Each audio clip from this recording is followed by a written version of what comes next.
வணக்கம் நமக்கு TNPSC group 4 தேர்வுக்கான எம்டிஎன் குரூப் 4 சர்வீசஸ் ஃப்ரீ பேட்ச்ல இன்றைய பொது தமிழ் வகுப்புல நம்ம படிக்க இருக்க தலைப்பு வந்து குறில் நெடில் வேறுபாடு அப்படின்னு பார்க்குறோம். இந்த தலைப்பு நம்மளுடைய புத்தகத்துல பக்க எண் வந்து 81ல இருந்து இருக்கு ஃப்ரெண்ட், வந்து 8th சாப்டர்ல இருக்கு. ஸோ 81வது பேஜ் வந்து எடுத்துக்கோங்க. ஸோ அதுல என்ன முக்கியமான துணை தலைப்புகள் இருக்கு அப்படின்றதையும் நம்ம வந்து பார்ப்போங்க. ஸோ ஃபர்ஸ்ட் எழுத்துனா என்ன, அப்புறம் உயிரெழுத்துக்கள் வந்து உயிரெழுத்துக்கள் வந்து நம்ம எப்படி குறில் நெடில் எப்படி பிரிக்கிறோம் அப்படின்னு சொல்லிட்டு அதுக்கான ஒரு ஃப்ளோ சார்ட் வந்து கொடுத்துருக்கோம். ஸோ அதுல குறில்னா ஒரு மாத்திரை அப்படின்னு பார்க்குறோம். மொத்தம் 5 எழுத்துக்கள் வந்து இருக்கு, அது என்னென்னு பார்க்க போறோம். அது மாதிரி நெடில்னா 7 எழுத்துக்கள் வந்து இருக்கு, அது வந்து 2 மாத்திரை அப்படின்றது என்னென்ன அப்படின்றத இந்த வகுப்புல பார்க்க போறோம். ஸோ அப்புறம் மாத்திரையை வச்சு பார்க்கும்போது மெய் எழுத்துக்கள் வந்து அரை மாத்திரையும், ஆயுத எழுத்துக்கள் வந்து பார்த்தீங்கன்னா அதுவும் அரை மாத்திரையா வந்து இருக்கு அப்படின்னு பார்க்கிறோம். இப்போ மெய் எழுத்துக்கள் அப்படின்னு பிரிக்கும் போது வல்லினம், மெல்லினம், இடையினம் சொல்லிட்டு மொத்தம் 3 வகையா வந்து பிரிக்கிறோம். ஸோ அந்த எழுத்துக்கள் பத்தியும் நம்ம வந்து படிக்க போறோம். அதே மாதிரி உயிர்மை எழுத்துக்கள் அப்படின்னு பார்க்கும்போது உயிரெழுத்து மெய் எழுத்து சேர்ந்த உயிர்மை எழுத்துக்கள். ஸோ அதுல குறில் நெடில் அப்படின்றது மொத்தம் எத்தனை எழுத்துக்கள் இருக்கு அப்படின்றது தெரிஞ்சுக்க போறீங்க. அந்த ஆயுத எழுத்து அதுக்கு வேறு பேர் என்ன அப்படின்றது படிச்சுட்டு அந்த குறில் நெடில் வேறுபாடு தொடர்பா முந்தைய ஆண்டுல கேட்கப்பட்ட ஒரு 54 குறில் நெடில் வேறுபாடுகள் என்னன்னு படிக்க போறோம். இதை நல்லா ரிவைஸ் பண்ணாவே போதும். இதுல இருந்து தான் உங்களுக்கு கேள்வியை கேட்க போறாங்க. அதுவும் வந்து கிட்டத்தட்ட ஒரு 3-4 கேள்விகள் இதுல இருந்து வருவதற்கான வாய்ப்பு இருக்கு. அதனால நல்லா கவனமா இதை ரிவைஸ் பண்ணிடுங்க, கண்டிப்பா எக்ஸாம்ல ஆன்சர் பண்ணிடலாம் அப்படின்னு பார்க்கிறோம். சோ பக்க எண் வந்து 81 எடுத்துக்கோங்க புத்தகத்துல அப்படி சொல்லி பார்க்கறேன். வாங்க பார்ப்போம். குறில் நெடில் வேறுபாடு அப்படின்னு பார்க்கும்போது தமிழ் எழுத்தை பொறுத்தவரையும் ஒலி வடிவமாக எழுப்படுவதும் வரி வடிவமாக எழுதப்படுவதும் தான் எழுத்து அப்படின்னு நம்ம பார்க்கிறோம். இதுல யாப்பிலக்கணத்தின் அடிப்படையில வந்து எழுத்துக்களை நம்ம எப்படி பிரிக்கிறோம் அப்படின்னு பாத்தீங்கன்னா குறில் நெடில் ஒற்று என 3 வகையாக வந்து எழுத்துக்களை வந்து நம்ம பிரிக்கிறோம் அப்படின்னு சொல்லி பார்க்கிறோம். சோ அப்ப யாப்பிலக்கத்தின்படி எத்தனை வகையா பிரிக்கப்படும் அப்படின்னு சொல்லி ஸ்டேட்மெண்டா கேட்பாங்க. குறில் நெடில் ஒற்று என 3 வகையா வந்து எழுத்துக்களை வந்து பிரிக்கிறோம் அப்படி பார்க்கிறோம். இதுல குறில் நெடில் அப்படின்னு பார்க்கும்போது உயிர் எழுத்துக்கள் 12 அப்படின்னு நமக்கு தெரியும், மெய் எழுத்துக்கள் 18, அந்த உயிர்மை எழுத்துக்கள் அப்படின்றது வந்து 216 அப்படி பார்க்கிறோம், ஆயுத எழுத்து வந்து 1 அப்படி பார்க்கிறோம். மொத்தம் 247 எழுத்துக்கள் இருக்கு அப்படின்னு நமக்கு தெரியும். இப்ப அந்த உயிர் எழுத்துக்கள் 12 அப்படின்னு பார்க்கும்போது அதுல நம்ம எப்படி பிரிக்கிறோம் அப்படின்னு எடுத்துக்கிட்டோம் அப்படின்னா வந்து மொத்தம் குறில் நெடில் சொல்லிட்டு 5 + 7 சொல்லி 12 வந்து நம்ம எப்படி பிரிக்கிறோம் அப்படி பார்க்கிறோம். அப்ப குறில் எழுத்துக்கள் எதெல்லாம் வந்து உயிர் எழுத்துக்கள் எதெல்லாம் குறில் அப்படின்னு பார்த்தீங்கன்னா அ, இ, உ, ஏ, ஓ வந்து. சோ அப்ப இந்த 5மே வந்து பாத்தீங்கன்னா நம்ம என்ன சொல்றோம்னா ஒரு மாத்திரை அளவு, கால அளவுனா ஒரு மாத்திரை. அப்படின்னு 1 செகண்ட் கூட வச்சுக்கலாம். அப்படின்னும் போது 2 செகண்ட் அப்படி பார்க்கிறோம். அப்ப 2 செகண்ட்னா நம்ம 2 மாத்திரை அப்படி பார்க்கிறோம். அப்ப அ 1 மாத்திரை, 2 மாத்திரை, அந்த மாதிரி பிரிக்கும் போது ஆ, இ, உ, ஏ, ஓ, ஔ அப்படின்னு சொல்லிட்டு நம்ம இருக்கக்கூடிய எழுத்துக்கள் வந்து பாத்தீங்கன்னா மொத்தம் 7 எழுத்துக்கள் வந்து நமக்கு என்னவா இருக்கு அப்படின்னா வந்து நமக்கு 2 மாத்திரையா வந்து இருக்குன்னு. அப்ப ஆ, இ, உ, ஏ, ஐ, ஓ, ஔ அப்படின்ற 7ம் அப்புறம் அ, இ, உ, ஏ, ஓ அப்படின்ற 5 வந்து குறிலா இருக்கு அப்படின்னு. இதை இங்க பிக்சர்லயே வந்து கையை விரிச்சு இருக்கிற குழந்தையோட பிக்சர் வந்து பாத்தீங்கன்னா நமக்கு நெடில் எழுத்தாவும், அது கையை விரிக்காம அட்டென்ஷன்ல நிக்கிற குழந்தை வந்து பாத்தீங்கன்னா குறில் எழுத்தாவும் நம்ம குறிப்பிட்டு சொல்லியிருக்கோம். அப்ப குறிங்கு ஒலிக்கும் 5 எழுத்துக்களை குறில் எழுத்துக்கள் அப்படின்றோம். அது ஆ, இ, உ, ஏ, ஓ அப்படின்னு பாக்குறோம். நீண்டு ஒலிக்கும் எழுத்து வந்து நெடில் எழுத்து அப்படின்னு பாக்குறோம். 2 மாத்திரை ஆ, இ, உ, ஏ, ஐ, ஓ, ஔ அப்படின்னு பாக்குறோம். அப்ப மாத்திரை அப்படின்னு பார்க்கும்போது இங்க கால அளவை தான் மாத்திரை அப்படின்னு சொல்றோம். இது மறந்துடக்கூடாது, ஞாபகம் வச்சுக்கணும். ஒரு மாத்திரை அப்படின்றது என்னன்னா ஒரு கண் இமைக்கவோ ஒரு முறை கை நொடிக்கவோ ஆகும் அளவு அப்படின்னு. அப்ப கண் இமைக்கிறது, கை நொடிக்கிறது, அல்லது நம்ம ஒரு வினாடி கூட நம்ம எடுத்துக்கலாம். சோ அதுதான் வந்து மாத்திரை அப்படின்னு. அந்த குறில் எழுத்தை குறிக்கும் கால அளவு வந்து நம்ம ஒரு மாத்திரை என்றோம். நெடில் எழுத்தை குறிக்கும் கால அளவு வந்து 2 மாத்திரை என்றோம். மெய் எழுத்தை குறிக்கும் கால அளவு வந்து நமக்கு அரை மாத்திரை அப்படின்னு. அதே மாதிரி ஆயுத எழுத்தை ஒலிக்க கால அளவுன்னா அதுவும் அரை மாத்திரை அப்படின்னு. இப்ப உதாரணத்துக்கு கபிலர் அப்படின்னும் போது கா அப்படின்னும் போது நமக்கு என்ன, அது இக்கு கூட்டல் ஆ. அப்ப ஆ இருந்தா அது வந்து குறில் எழுத்து, அதனால 1 அப்படின்னு. பி கபிலர்ல பி பி அப்படின்னும் போது இப்பு கூட்டல் இ, அந்த இ என்னது குறில் எழுத்து, அப்ப அதனுடைய மாத்திரை 1 அப்படின்னு. லா அப்படின்னா இல்லு கூட்டல் ஆ, அப்ப ஆ அப்படின்றது அதுவும் ஒரு குறில் எழுத்து, ஒரு மாத்திரை வந்து. இரு அப்படின்றது மெய் எழுத்து, அப்ப அரை மாத்திரை. அப்ப கபிலர் அப்படின்னும் போது நமக்கு வந்து 3.5 மாத்திரை அப்படின்றது கால அளவு வந்து இருக்கு அப்படின்னு. அது உங்களோட பேரை நீங்க என்ன பண்ணலாம் அப்படின்னா கால அளவு குறிப்பிட்டு நீங்க வந்து எழுதி பார்க்கலாம் அப்படின்னு. சோ அப்ப நம்ம உயிர்மை எழுத்துக்களை நம்ம பிரிச்சு எழுதி அதுல நமக்கு உயிர் எழுத்துடைய கால அளவை தான் நம்ம என்ன பண்றோம் அப்படின்னா உயிர்மை எழுத்துக்கான கால அளவா நம்ம எடுத்துக்கிறோம் அப்படின்றத நம்ம நினைவுல நிறுத்தணும். சோ அப்படிதான் நம்ம வந்து போட்டிருக்கோம். சோ இங்க கீழே நான் எழுதுறேன் வேணா இக்கு கூட்டல் வந்து, அப்ப ஆ வந்து நம்ம கணக்கில் எடுத்திருக்கோம் காக்கு. அதே மாதிரி பி அப்படின்னா இப்பு கூட்டல் இ அப்படின்னு பாக்குறோம். சோ அப்ப ஈ தான் நம்ம கணக்கில் எடுத்திருக்கோம். லா அப்படின்னும் போது வந்து இல்லு கூட்டல் ஆ அப்படின்னு பாக்குறோம். சோ அந்த ஆ தான் நம்ம கணக்கில் எடுத்திருக்கோம். அடுத்து இர் அப்படின்றத நம்ம கணக்கில் எடுத்திருக்கோம். சோ அப்ப நமக்கு என்ன ஆகுது அப்படின்னா வந்து இந்த ஆ அப்படின்றதுக்கு வந்து ஒரு மாத்திரையும், அது மாதிரி ஈ அப்படின்றதுக்கு ஒரு மாத்திரை, அந்த ஆ திருப்பி ஒரு மாத்திரை, அந்த இருக்கு வந்து பாத்தீங்கன்னா அரை மாத்திரை அப்படிங்கிறோம். சோ மொத்தம் எத்தனை அப்படின்னா வந்து 3.5 மாத்திரை அப்படின்றது அதனுடைய கால அளவா இருக்கு அப்படிங்கிறோம். சோ இப்போ இந்த இக்கு கூட்டல் ஆ அப்படின்னா கா தான் நம்ம இக்கு கூட்டல் ஆ அப்படின்னு எழுதிருக்கோம் வந்து. சோ அப்ப பி தான் நம்ம என்ன பண்ணணும், இப்பு கூட்டல் ஈன்னு எழுதிருக்கோம். அந்த லா அப்படின்றது வந்து பாத்தீங்கன்னா இலு கூட்டல் ஆ அப்படின்னு எழுதிருக்கோம் வந்து, இரு அப்படின்னு நம்ம எழுதிருக்கோம். சோ அப்ப இதை நம்ம பிரிச்சு எழுதும் போது இதுதான் வந்து நம்ம கிடைக்கிறது மெய்யெழுத்து உயிரெழுத்து ரெண்டு சேர்ந்து உயிர்மை எழுத்து அப்படிங்கிறோம். இப்ப மெய் எழுத்துக்கள் அப்படின்னு பார்க்கும்போது மெய் என்பது உடம்பு என்று பொருள்பட்டு நமக்கு தெரியும். மெய் எழுத்துக்களை ஒழிக்க உடல் இயக்கத்தின் பங்கு அவசியம் அப்படிங்கிறோம். இப்ப மெய் எழுத்துனா உடல் உடல் உடல் அப்படின்னும் போது இப்ப வாய் அப்படின்னும் போது அ ஆ இ இ உ உ ஏ ஏ அப்படின்னு சொல்லி நம்ம சொல்லும் பொழுது அதே வந்து மெய் எழுத்துக்களா வந்து மாறும். இக்கு இச்சு இட்டு அப்படின்னு நம்ம சொல்லும் பொழுது அதே வல்லின எழுத்துக்களா இருக்கலாம். அது ஞஞன நமன அப்படின்ற நமக்கு மெல்லின எழுத்தா இருக்கலாம். இடையினம் அப்படின்னா எரள வளல இடையினத்துல வர இந்த ஈ அப்படின்றது இந்த யா அப்படின்றது ஈ அப்படின்னு ஞாபகம் வச்சுக்கோங்க. அதை வச்சு நீங்க சரியா விடையில வச்சிடலாம். அப்ப வெள்ளினமா இடையினமா குழப்பம் வரும்போது இடையினத்துக்கு இந்த ஈயும் இந்த ஈ அப்படின்றத அதை லிங்க் பண்ணிக்கோங்க, கரெக்டா இருக்கும்.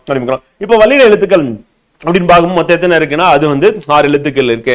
மெலினம் 6, இடையினம் 6, மொத்தம் எத்தனைனா 18 எழுத்துக்கள். அந்த 18 தான் என்ன அப்படின்னா வந்து மெய் எழுத்துக்கள் அப்படிங்கிறோம். அப்ப மெய் எழுத்துக்கள் அப்படின்னும் போது அதனோட வரிசை அப்படின்னா இக்கு இங்கு இச்சு இஞ்சு இட்டு இன்னு இத்து இன்னு இப்பு இம்மு இ இரு இல்லு இவ்வு இல்லு இல்லு இரு இன்னு அப்படிங்கிறோம். மொத்தம் 18 எழுத்துக்கள் வந்து பாத்தீங்கன்னா நமக்கு மெய் எழுத்துக்கள் அப்படிங்கிறோம். இந்த 18 மெய் எழுத்துக்களும் வந்து பாத்தீங்கன்னா உயிரெழுத்துக்களோட சேரும் போது புணரும் போது நம்ம அந்த உயிரெழுத்துடைய மாத்திரையை தான் நம்ம வந்து குறிப்பிட்டு சொன்னோம். இப்ப கபிலருக்கு நம்ம பார்த்தோம், அதை நினைவில் வச்சுக்கணும். இப்ப வல்லினம் மெல்லினம் இடையினம் அப்படின்னு எடுக்கும் பொழுது மொத்தம் எத்தனை எழுத்துக்கள் இருக்குன்னா 6 எழுத்துக்களா 18 எழுத்துக்கள் இருக்கு அப்படின்னு பாக்குறோம். இப்ப கசட தப்பற அப்படின்னு நம்ம சொல்லுவோம். அதான் வந்து இக்கு இச்சு இட்டு இத்து இப்பு இரு அப்படின்னு பாக்குறோம். ஞஞன நம்மன அப்படின்னு சொல்லுவாங்க. அப்ப ஞஞன நம்மன அப்படின்னு பாக்குறோம். அப்ப இங்கு இஞ்சு இன்னு இன்னு இம்மு இன்னு அப்படின்னு பாக்குறோம். எரள வளல அப்படின்னு. அப்ப எரள வளனா இ இரு இல்லு வளல இவ்வு இல்லு இல்லு வந்து. சோ அப்ப மொத்தம் வந்து பாத்தீங்கன்னா நமக்கு எத்தனை இருக்கு அப்படின்னா 18 எழுத்துக்கள். இப்ப வல்லின எழுத்துக்கள் அப்படின்னு பார்க்கும்போது வன்மையாக ஒலிக்கக்கூடியது அப்படிங்கலாம். அதே மெல்லின எழுத்துக்கள் அப்படின்னா மென்மையாக ஒலிக்கக்கூடியது. இடையினம்னா ரெண்டுத்துக்கு இடைப்பட்டதுன்னு சொல்றோம். அப்ப வல்லினத்துக்கும் மெல்லினத்துக்கும் இடைப்பட்டதா எது இருக்குன்னா வந்து இடையின எழுத்துக்கள் வந்து இருக்கு அப்படிங்கிறோம், ஒலிக்கின்றது. ஆனா நம்ம இதை சொல்லும் பொழுது உயிர்மை எழுத்துக்கள் நம்ம என்ன சொல்றோம், அரை மாத்திரை தான் கால அளவு, அது மறந்துடக்கூடாது அப்படிங்கிறோம். இப்ப உயிர்மை எழுத்துக்கள் அப்படின்னும் போது மெய் எழுத்துக்கள் 18, ஓகே, உயிர் எழுத்துக்கள் மொத்தம் எத்தனை 12. இது ரெண்டும் சேருவதால் தோன்றுவது தான் நம்ம என்ன சொல்றோம் உயிர்மை எழுத்துக்கள் அப்படின்னு. அப்ப மொத்தம் எத்தனை எழுத்து வரும் 18 × 12 போட்டீங்கன்னா முதல்ல 10 பெருக்குங்க, பெருக்குன்னா என்ன வரும் 180 வந்துடும். அப்ப 2 18 அப்படின்னு போட்டீங்கன்னா 36. அப்ப 180 + 36 216. சோ மேக்ஸ் எல்லாமே இந்த மாதிரி கனெக்ட் பண்ணீங்கன்னா பேனா வைக்காம நீங்க என்ன பண்ணலாம், விடை அளிச்சிடலாம் சுலபமா. இப்ப உயிர்மை எழுத்துக்களையும் உயிர்மை குறில் உயிர்மை நெடில் என இரு வகைப்படுத்தலாம். எப்படி வகைப்படுத்தலாம் அப்படின்னு பாத்தீங்கன்னா இப்ப கா இருக்கு கா இருக்கு கி கி கு கு கே கே. அப்ப காக்கா கி கி கு கு கே கே அப்படின்னு போகும்போது இந்த இடத்துல ஃபர்ஸ்ட் கா அப்படின்னும் போது அதுல இக்கு கூட்டல் ஆ இருக்கு, கா அப்படின்னும் இக்கு கூட்டல் ஆ அப்படின்னு இருக்கு அப்படின்னு. சோ அப்ப அப்படிதான் நம்ம வகைப்படுத்தலாம். அப்ப மெய்யுடன் உயிர் குறில் சேர்ந்தால் உயிர்மை குறில் தோன்றுகிறது, மெய்யுடன் உயிர் நெடில் சேர்ந்தால் உயிர்மை நெடில் தோன்றுகிறது அப்படின்னு. அப்ப உயிர்மை எழுத்துக்கள் மொத்தம் எத்தனைனா 216 எழுத்துக்களா இருக்கு. சோ அதுல 90 + 126 அப்படின்னு நம்ம போடுறோம். இப்ப உயிர்மை குறில் அப்படின்னு பார்க்கும்போது 18 × 5 90 எழுத்துக்கள் வந்து இருக்கு அப்படின்னு. சோ அப்ப 5 எழுத்துக்கள் வந்து நமக்கு தெரியும் உயிர்ல குறில் எழுத்தா இருக்கு. இங்க 7 எழுத்து வந்து பாத்தீங்கன்னா நம்ம உயிர்ல நெடில் எழுத்தா இருக்கு அப்படின்னு. அப்ப 18 × 5 அங்க 18 × 7 அப்படின்னு போடுறோம். அப்ப இக்கு கூட்டல் ஆ அப்படின்னு போட்டீங்கன்னா கா, இக்கு கூட்டல் ஈ போட்டா கி, இக்கு கூட்டல் ஊ போட்டா கு, அண்ட் இக்கு கூட்டல் ஏ போட்டா கே வந்து. அப்ப இந்த இடத்துல வந்து நம்ம சொல்லக்கூடிய எழுத்துக்கள் வந்து போடும் பொழுது நமக்கு கா இங்க இருக்கு, கா இங்க இருக்கு வந்து, கி கி வந்து. சோ இது வந்து கி கி கி வந்து. அடுத்து கு கு கே கே கை வந்து, கை வந்து பாத்தீங்கன்னா இக்கு கூட்டல் ஐ. ஏன்னா நம்ம இங்க இதற்கு இனமான எழுத்து அப்படின்னு போடும் பொழுது நம்ம இங்க 5 தான் இருக்கு, இங்க 7 தான் இருக்கு. அப்ப நமக்கு இந்த ஐ அப்படின்றது வந்து பாத்தீங்கன்னா இங்க வந்து கூடுதலா இருக்கும். அதே மாதிரி இங்க வந்து அவு அப்படின்றது கூடுதலா இருக்கும் அப்படின்னு பார்க்கணும். அப்ப இக்கு கூட்டல் ஐ அப்படின்றது கை வந்து, இக்கு கூட்டல் ஓ அப்படின்றது கோ, இக்கு கூட்டல் ஓ அப்படி அவு அப்படின்றது வந்து பாத்தீங்கன்னா நமக்கு கௌ அப்படின்னு பார்க்கணும். சோ அப்ப நம்ம இங்க சொல்லக்கூடிய அந்த எழுத்துக்கள் அப்படின்னு பார்க்கும்போது நெடில் எழுத்து வந்து மெய் எழுத்தோட சேரும் பொழுது நமக்கு உயிர்மை நெடிலா வந்து இருக்கு அப்படின்னு பார்க்கலாம். சோ அப்ப அந்த உயிர் எழுத்துல நெடில் எழுத்து அது மெய் எழுத்தோட புணர்கையில் நமக்கு என்ன ஆகுதுன்னா சேரும்போது நமக்கு உயிர்மை நெடிலா இருக்கு. இப்ப மொத்தம் எத்தனை இருக்கும் அப்படின்னு பார்க்கும்போது நமக்கு குறில் எழுத்து எத்தனைன்னா 5ன்னு பார்த்தாச்சு. சோ அந்த 5மே என்ன பண்ணுது அப்படின்னா வந்து 18 மெய் எழுத்துக்களோட மெய் எழுத்துனா இக்கு தான். சோ அந்த 5 × நம்ம 18 இந்த மாதிரி இக்கு இச்சு இட்டு இருக்குல்ல. சோ அந்த மாதிரி நம்ம வல்லின எழுத்துக்களா எடுத்துக்கலாம், இல்ல இக்கு இங்கு இச்சு அப்படின்னு போதுல. சோ அந்த 18 எழுத்துக்களோட சேரும்போது நமக்கு என்ன ஆகுதுன்னா 90 கிடைக்குது. அதே வந்து 7 × 18 அப்படின்னு போடும்போது நமக்கு 126 எழுத்து கிடைக்குது அப்படின்னு. ரெண்டு சேர்த்தீங்கன்னா நமக்கு 216 எழுத்துக்கள் வந்து இருக்கு. மொத்தத்துல நமக்கு டாலி ஆயிடுச்சு. இப்ப இது என்ன ஒரு மாத்திரை அப்படின்னா இதை வந்து 2 மாத்திரை அப்படின்னு நம்ம சொல்றோம் அப்படி பார்க்கலாம். அடுத்து ஆயுத எழுத்து.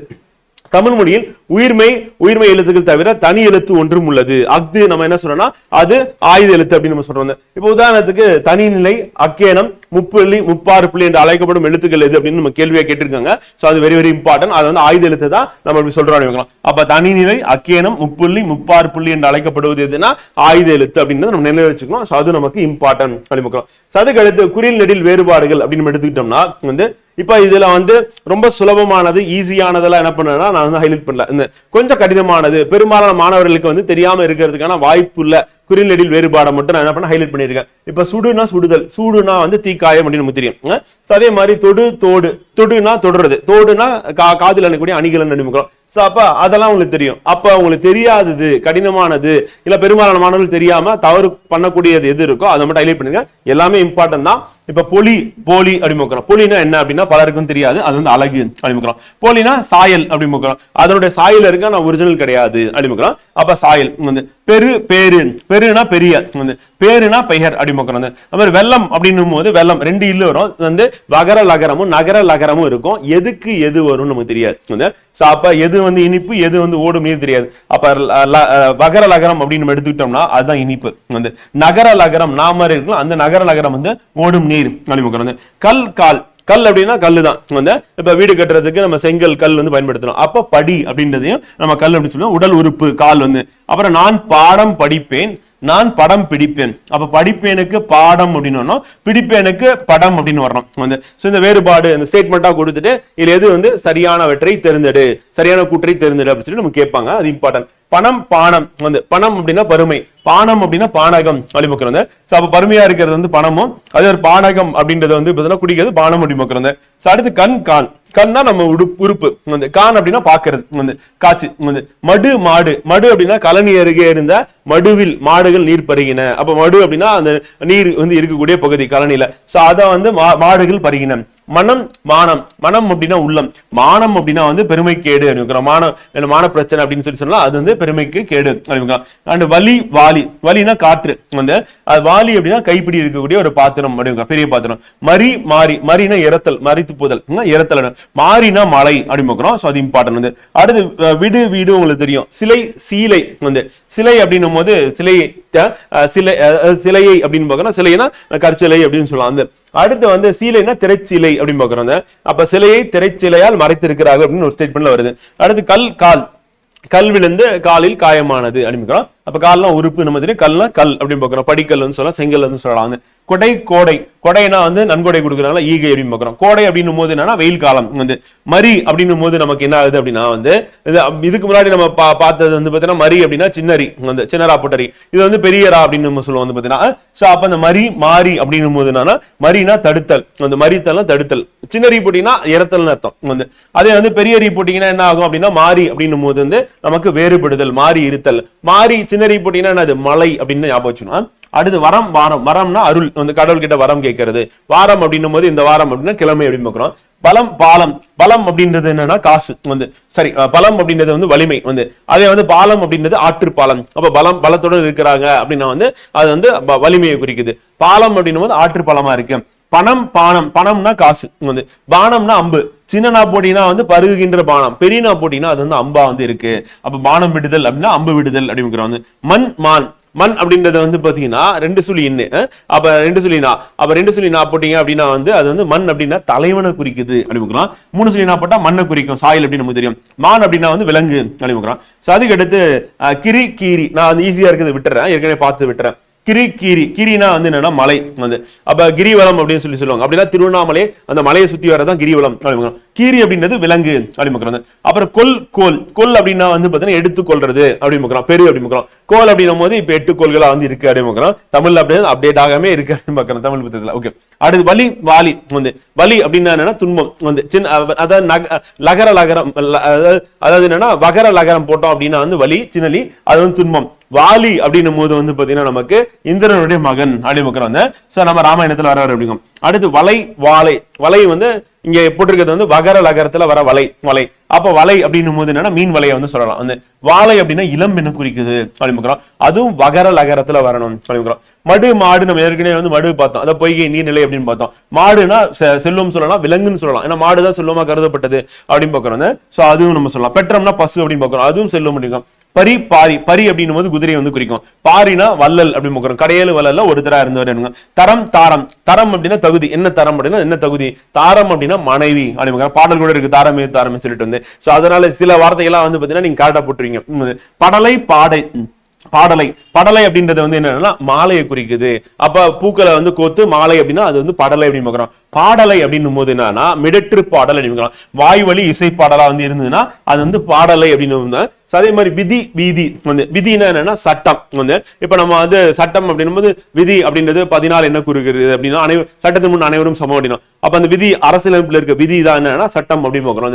அடுத்து வீதினா தெரு, உங்களுக்கு தெரியும். நசி நாசி, நசி அப்படின்னா என்னன்னா நமக்கு குறைதல் அப்படின்னு பாக்குறோம். நாசினா மூக்குன்னு உங்களுக்கு தெரியும். அப்ப நசி குறைதல் அப்படின்றது நமக்கு தெரியும். வலி வாலி, வலி அப்படின்னா காட்டுன்னு தெரியும். வாலி அப்படின்னும் போது என்னன்னா இது வந்து நகர லகரம் வந்து, நகர லகரத்துல வாலி அப்படின்னா ஏற்கனவே பாத்திரம், பெரிய பாத்திரம் பார்த்தோம். இப்ப வந்து அம்பு அப்படின்னு பாக்குறாங்க, அது இல்லையே நினைக்க கூடாது. கொல் கோல், கொல்னா வாங்கு, கோல் அப்படின்னா புறங்கூறுதல் அப்படின்னு பாக்குறோம். இப்ப கோல் அப்படின்னா நம்ம 8 கோல்கள் பார்த்தோம், இப்ப புறங்கூறுதல் அப்படின்னு, அது வேறொரு பொருள் இருக்கு.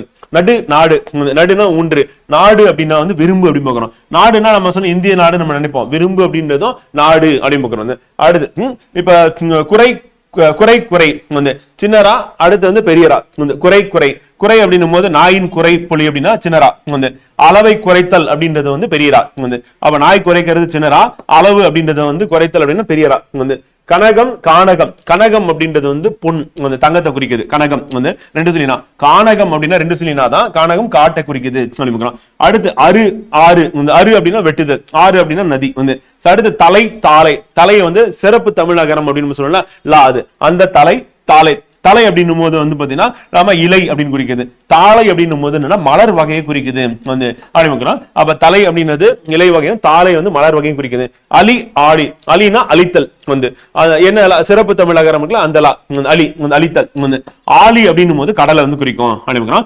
ஆலி அப்படின்னா நம்ம பல இடங்கள்ல வந்து படிச்சிருப்போம், கடலை குறிக்கும். வனம் வானம், வனம் அப்படின்றது கான் வந்து, வானம் அப்படின்றது வந்து விசும்பு, விசும்புனா நம்ம வந்து வானத்தை வந்து குறிக்கிறது விசும்பு அப்படின்னு. அப்போ வனம் அப்படின்றது வந்து கான் வந்து குறிக்கிறது. வனம் அப்படின்னா காடு தான், காட்டை வந்து கான் அப்படின்னு நம்ம சொல்றோம். வானம் வந்து விசும்பு.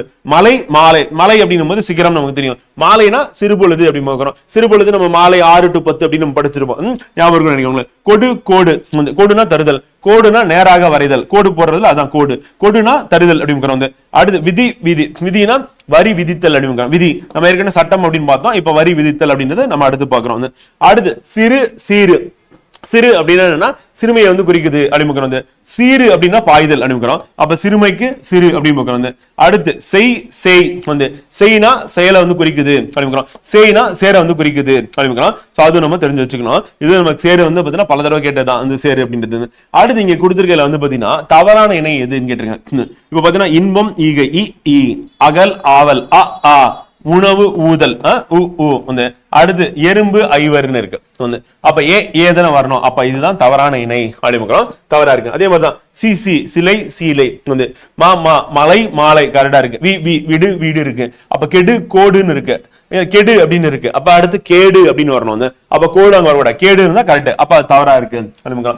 அது மாதிரி களம் காலம் காக்கா, சுழல் சூழல் சு, புகழ் திகழ் அப்படின்னு இருக்கு, புகழ் அப்படின்னு வந்து இருக்கு. அடுத்து பூ அப்படின்னு வரணும் வந்து. அப்ப பூ அப்படின்னு வந்து இருக்கணும், ஆனா அங்க அப்படி வரல அப்படின்னு. அப்ப அது வந்து தவறானது. வளம் வாழ்வு வா அப்படின்னு இருக்கு. அதுக்கு அடுத்து இறை ஈகை இ, அது பாப்பா படம் பார்த்தல் வந்து. உடல் ஊன் வந்து, சிறகு வளர்த்தல், இது தவறானது. அந்த மாதிரி நம்ம பார்க்கும்போது அடுத்து வந்து ஒன்று ஓதல் ஓ, உரிமை ஊக்கம் மக்கள் அறிவியல் அப்படின்னும் போது அந்த மக்கள் மா இருக்கு, மா வரணும் வந்து, அது இல்ல வந்து. அடுத்து அகல் ஆவல், அது கரெக்டா இருக்கு வந்து. உயிர் எழுத்துக்கள்னு வருது வந்து. அப்ப உயிர் இருக்கு, அடுத்து வரணும், அது வந்து தவறானது. முதல் 3 10 பார்வை பாப்பா வந்து. 8 ஏணி ஏ, அடுத்து அறம் பொருள் அப்படின்னு பார்க்கும்போது அறம் ஆ இருக்கு, ஆ இல்ல, பொருள் இருக்கு.